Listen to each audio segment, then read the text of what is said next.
Hey, it's Matt, your average gamer, and for this one, we're going to be covering my favorite build of all time, everything about it, and one of the most addictive and fun builds that I've ever done on my channel, and it's going to be a mix of a whole bunch of different things. Let's get into the details. A common question that I get on my channel is what my favorite build is, what my most fun build that I've ever done is, what's the most enjoyable one, what's a build where I really couldn't put down. I finally came up with the one for you. It's actually a combination of two builds.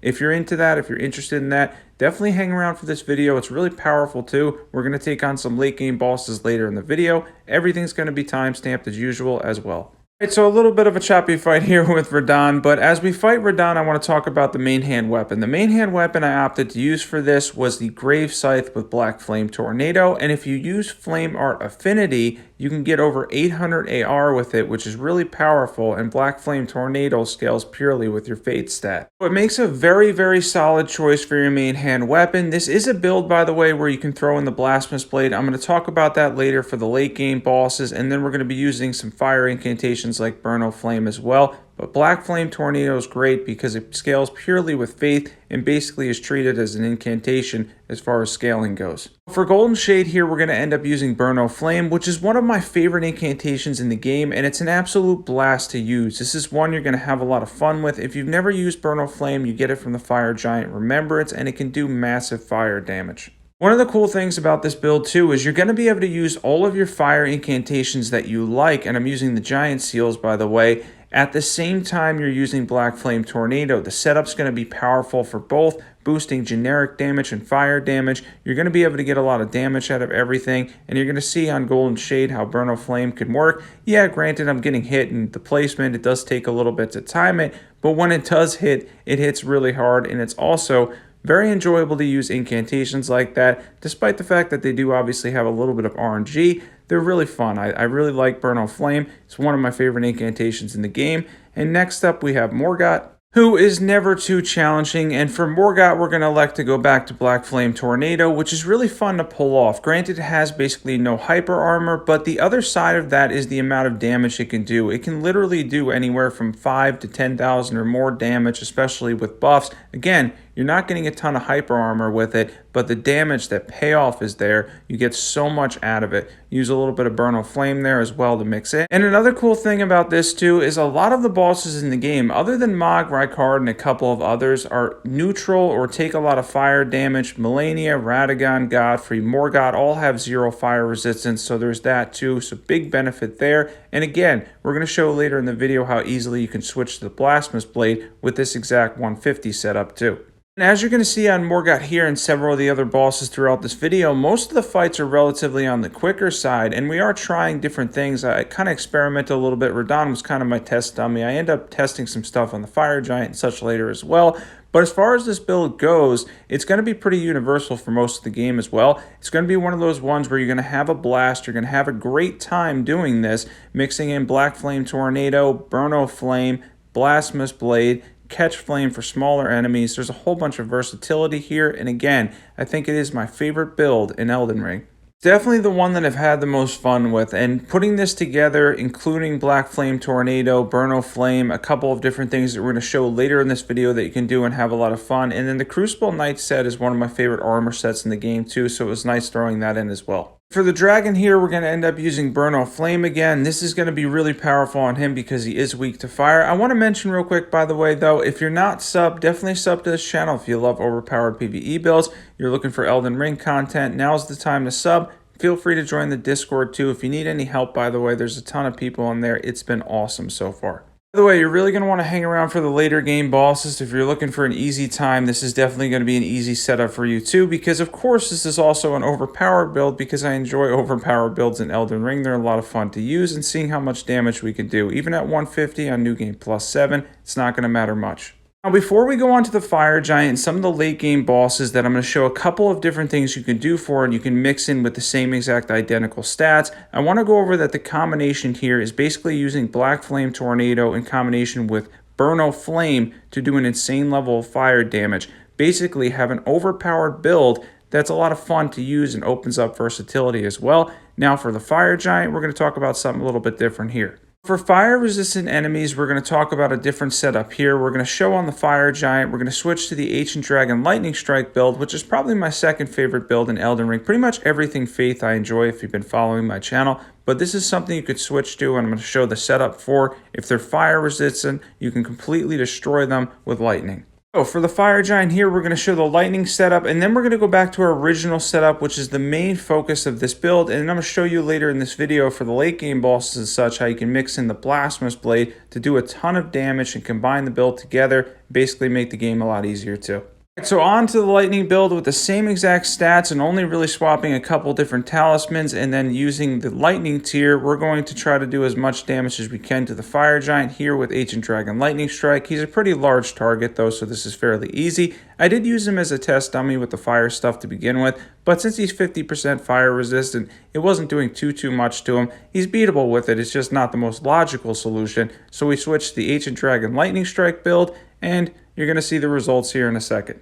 Certainly not going to be unhappy with the results here, as we were able to get in a buff, and then as usual in his second phase, if you go for the one shot, it seems to pretty much always work very well against him, and the fire giant goes down without an issue. He's got 64,000 HP by the way, in New Game +7, but it doesn't matter. He's a large target. Ancient Dragon Lightning Strike makes our lives a lot easier, and you can switch this build with the same stats. Let's go over equipment for this. For the same stat lightning build, we were running dual seals, but you can use the jellyfish shield in the offhand for 5% more if you do have 20 strength. And then we had the Crucible Knight set on, Lightning Scorpion Charm, Phlox Canvas Talisman, Dragon Crest, Ritual Swords Talisman, the lightning tier, and the faith tier. As far as stats go, it's going to be the same stats that I'm going to show you later in this video, but there's no change. This is the same exact identical stats. You're going to see that later on. And on to how to use the blasphemous blade with, again, the same stats and mix in a whole bunch of different stuff as far as fire goes. Although for Beast Clergyman and Maliketh, sometimes the solution for this is easiest to go with the blasphemous blade and then mix in some of the other stuff later on. What do I mean by that? Well, I mean logic. As far as the Blasphemous Blade, it's really great against Beast Clergyman and Maliketh. It particularly shines here, so there's not a lot of other reason to use anything else at this point. We can use Burno Flame for some of the late game bosses, particularly Radagon, which we'll show off later. But as far as this goes, we're going to stick to the Blasphemous Blade to make our lives a little bit easier because it is so good, particularly against these two bosses. And because you can use it again with these identical stats, making it one of the most fun and versatile builds I've done. By the way, if you're wondering why I skipped the Godskin duo, it's simply that I put them to sleep and I used the lightning build, and this video ended up being long enough, around 18 minutes. Originally I intended it to be between 10 and 15 minutes and ended up a little bit on the longer side, so I skipped that. Hope you guys are okay with that, but yeah, I just put them to sleep. I used Ancient Dragon Lightning Strike I think 3 times in total, and they ended up going down first try. So yeah, that's why they didn't make an appearance. Plus, we've seen them like a bazillion times because there's so many of them in the game. I mean, spoiler alert, I guess, but spoilers for this whole video. And we're going to finish off Maliketh here without too much trouble because the Blasphemous Blade, again, it's something that really shines against them. And with this build and setup that we're using, one of the most fun and enjoyable builds I've done, and honestly, my favorite build, we can always throw in the Blasphemous Blade as well because, again, has a lot of build versatility, and it's certainly overpowered too. Now on to Godfrey. So for the final boss, I elected to use a ton of Burno Flame, and I could have used Black Flame Tornado, but I kind of showcased it already. Now, Burno Flame isn't going to be that great against Godfrey. I did try it a couple different times, and can I beat him with it? Yeah, I can beat him with it, but it's a little bit challenging, especially since he grapples you in the second phase, so I opted to use the Blasphemous Blade again here. Again, same setup, no talisman changes, no stat changes, and we're able to do a whole bunch of different things that do a lot of damage. I just wanted to keep this build logical for some of the late game balls, especially since there's so much of a jump. There really is that spike from Morgott to the Fire Giant to Farum Azula back to Ashen Capital. It all speeds up really fast. Some of the late game bosses, especially if you're having a hard time or if you're just average at games like myself, then you just play for fun, then you're going to want to throw on the Blasphemous Blade and make your life a little bit easier for some of the bosses that it works really well against. And Godfrey, Beast Clergyman, and Maliketh, all of them fit in. As far as the Blasphemous Blade goes, it can absolutely destroy them. Ultimate goal was to show you my favorite build, the most addictive build I've used, which is basically an all-fire setup, and I like the Magma Blades too, but I didn't really showcase them. I did that in my all-fire setup, but they're really enjoyable as well. You can mix in the Blasphemous Blade, Black Flame Tornado, Burno Flame, Catch Flame we're going to use for mobs. This is definitely my favorite build of all time, and it's a lot of fun to use too. Now let's go on to Radagon, where we're going to use Burno Flame. Radagon always gives you a free shot. When you first walk in, never be afraid of Radagon. There's no point. He stands there for a second. You might as well take advantage of that. And most likely, if you're using Burn O' Flame, his first swing's going to miss anyway. He's going to take a ton of damage because he has 0 fire resistance. Then we're going to be able to cast it again. As far as Elden Beast goes, you're actually going to be able to see in this video what I did with Burn O' Flame for him too. It ended up working out fairly well, although Elden Beast is always on the longer side fight-wise, and we can switch in at the end to go with the Blasphemous Blade. I was attempting to get some health back and finish him off there, but I ended up trading with him, unfortunately. But I did survive it. Now on Elden Beast, not going to take too many tries with a build and setup like this. Let's get into this tough fight. Now for Elden Beast himself, I'm going to try to use Burn O' Flame as much as I can, and the Blasphemous Blade if I need some HP back. Black Flame Tornado works really well on him, but like I said, I kind of showcased that a lot already, and I had a lot of fun with Burn O' Flame, so I figured I'd mix that in here, and then I can use the Blasphemous Blade if I need to get any HP back, which is super beneficial in a long fight like this. In Elden Beast, for the most part, for most builds, he's going to be on the longer side fight-wise. As I mentioned, his resistances, his high HP, the fact that he's just kind of a pain, runs around a lot too, has multiple moves where he goes up in the air and then basically at that point is untouchable. Unless you're doing a ton of buffs and you're going for something that's a little bit more gimmicky as far as the one-shots and stuff, you're going to have a little bit of a difficult time with him as far as chasing him down if you're not prepared as far as stamina goes, and if you're not prepared for a little bit of longer fight. Now, the Blasphemous Blade, with that being said, will work very well against him, and you'll gain back HP. As long as you have enough FP, you're going to be able to sustain that longer fight. And Burn O' Flame, since it is better against larger targets, even with his resistances, it does a decent amount of damage as well. By the way, if you're still having a good time and you're hanging with me right now, comment in the section below, in the comment section below, if you want to see a 4K video of how to fight Malenia as a faith build. I've done them in the past, but it's been a long time since then, but I can show you how to use different things like the Blasphemous Blade and Burn O' Flame in 4K on New Game Plus 7, take on Malenia and do that as a separate video. If you're interested in that, definitely be sure to comment below. Now back to the longer fight that's Elden Beast, who again can be a little bit of a pain. So Elden Beast, as you're going to see here, we mixed in Burn O' Flame and the Blasphemous Blade. Now the Blasphemous Blade, I mentioned this already, has that advantage of the fact that you're basically consistently trading FP for the HP back. You're getting health back for the FP that you're using, which makes longer fights, they make a lot more sense when you're using a build like this. Mixing in Burn O' Flame was a lot of fun, by the way. It's really fun to use this against Elden Beast. Kind of deserves it after all for being such a pain. And there he is again, running away constantly, and that's going to be most of the fight. For anybody that's used to Elden Beast, they know how many times he runs away. Kind of runs away the majority of the fight. He's going to be running from you. Then you're going to cast, do what you got to do, then he'll run, reset, and the same thing will happen again. When you get certain moves like this, his physical attacks are much easier to dodge, and you can also punish them fairly easily as well.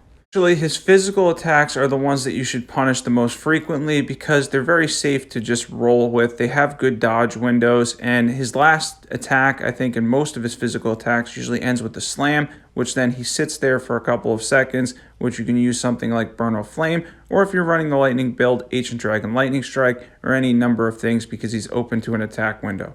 As far as Elden Stars, I just ran away at this point the best I could and then went back in to fight him at that point. And again, Elden Stars is something that's a little bit of a pain to deal with as well. You can use something like Bloodhound Step, or there's a lot of people that can outrun it by now. I'm still not the best at that, but take a little bit of damage, heal a little bit. We have the Blasphemous Blade at all if we need health back anyways, and then do as much damage as we can to Elden Beast.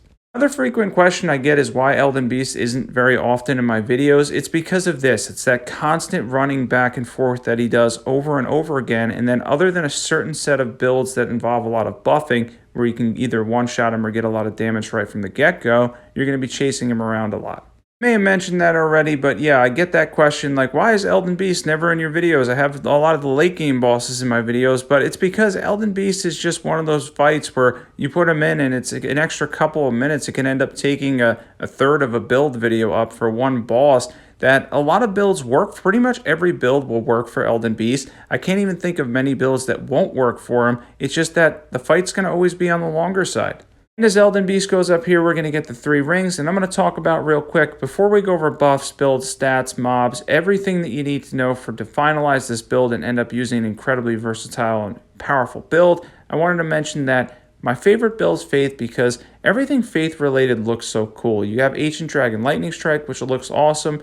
Burno Flame looks really cool. A lot of the weapons for Faith look cool too. Magic kind of has that samey look vibe that it's had since the Soul series, and granted it's incredibly powerful, it can make the game a lot easier, but Faith stuff's really cool looking. I think that's why it's my favorite, and it makes it really enjoyable to use them too. And as we finish off Elden Beast here with Burno Flame, he takes a good amount of fire damage at the end, even without buffs, and we did it with a little bit of style, and he is done for, thankfully. A little bit of a longer fight, pretty much the longest fight in this video, but I did have a good time taking all this footage, and that fight I guess was fun too, even though I'm not the biggest fan of the final boss in this game, and that's what journey we are on specifically there. We're going into 14, so we're on 13, and now we're going to go over NPC invaders, which you can use Black Flame Tornado to destroy. Then we're going to go over mobs, buffs, build stats, everything you need to know to utilize this powerful and fun build. Alright, now let's talk about mobs. As far as the mobs go, we're going to use Catch Flame. I really enjoy Catch Flame. It's quick, it's powerful, and it's incredibly easy to use. So while the Giant Seal doesn't specifically boost Catch Flame is going to be boosted by all the other fire boosting stuff that we're doing, including our basic buffs with Golden Vow and Hellish Fury for an extra 40%. So any mobs that you run into, you can use Catch Flame on. It does a lot of damage to them. You can use it very, very quick in succession and pretty much chew through mobs very, very easily with Catch Flame.